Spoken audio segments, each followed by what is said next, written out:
Večinoma mislimo, da o spolu vemo vse, kar se da vedeti. Spol je dejansko veliko bolj kompleksen kot delitev ljudi med osebe s penisi ali vaginami. Takih vprašanj si doma ne zastavljamo. Javni prostor je tisti, ki poudarja pomen spolnih delitev. Ob rojstvu zdravnik/zdravnica pogleda oblike genitalij otroka in določi spol. Napaka! Ob rojstvu določen spol ne pove vsega, kar predstavlja spol osebe. Spol osebe lahko zares ugotovimo šele, kadar poznamo vse sledeče elemente. Kromosomski spol, Gonadni spol, hormonski spol, fenotipski spol, samoopredelitev. Sporoča, kako oseba sama doživlja svoj spol. elementi, ki določajo spol osebe, niso izključno ženski ali moški.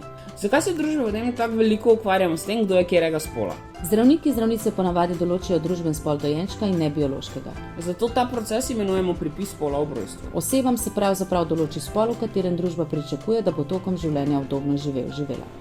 Ta spol je kot vremenska napoved, možne so napake in odstopanja od pričakovanj.